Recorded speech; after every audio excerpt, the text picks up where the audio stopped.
السلام علیکم ناظرین ابو داؤد کی حدیث ہے، حدیث نمبر 2313۔ یہ آیت کریمہ نازل ہوئی۔ اس آیت کریمہ کا مطلب یہ ہے کہ اے ایمان والوں، تم پر روزہ رکھنا فرض کیا گیا جیسے کہ تم سے پہلے لوگوں پر فرض کیا گیا تھا۔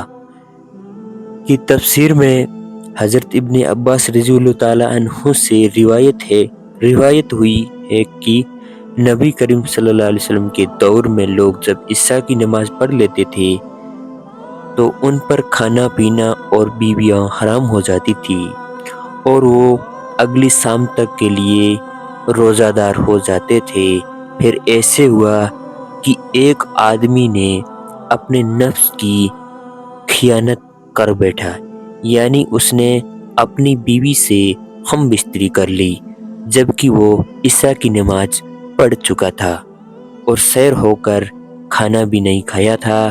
تو اللہ تعالیٰ نے چاہا کہ اس عمل میں باقی لوگوں کے لیے آسانی، رخصت، چھوٹ اور نفع پیدا فرما دے۔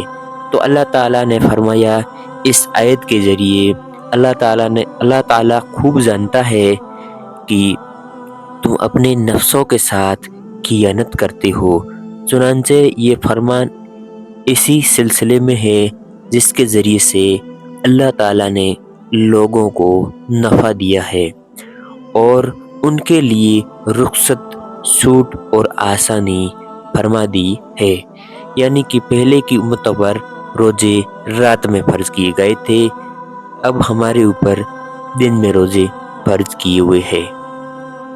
حدیث نمبر 2314۔ حضرت برہ رضی اللہ تعالیٰ عنہ بیان کرتے ہیں کہ آدمی جب روزہ رکھنا چاہتا اور سو جاتا تو پھر وہ اگلی شام تک کچھ نہ کھا سکتا تھا۔ حضرت سرمہ بن قیس انصاری رضی اللہ تعالیٰ اپنی بیوی کے پاس آئے جبکہ انہوں نے روزہ رکھا ہوا تھا اور اس نے کہا کیا تیرے پاس کھانے کی کوئی چیز ہے؟ اس نے کہا نہیں، مگر میں جاتی ہوں اور آپ کے لیے کچھ تلاش کر لاتی ہوں۔ وہ چلی گئی اور اس دوران میں سرما کی آنکھ لگ گئی۔ جب وہ آئی اور ان کو سوتے ہوئے پایا تو کہنے لگی افسوس آپ کے گھاٹے پر، چنانچہ دوپہر نہ ہوئی کہ انہیں بے ہوشی آ گئی اور وہ دن کو اپنے زمین میں کام کیا کرتے تھے۔ تو نبی کریم صلی اللہ علیہ وسلم کو یہ واقعہ بتایا گیا۔ اس کے بعد یہ آیت کریمہ نازل ہوئی۔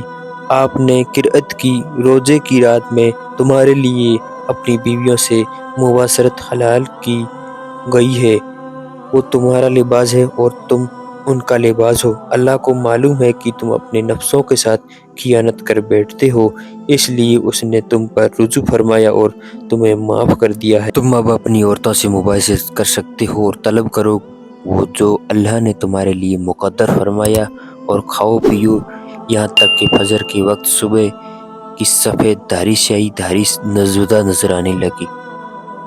ناظرین ویڈیو کو لائک کریں، شیئر کریں، چینل کو سبسکرائب کریں، پھر ملیں گے مزید ویڈیو میں۔ اللہ حافظ۔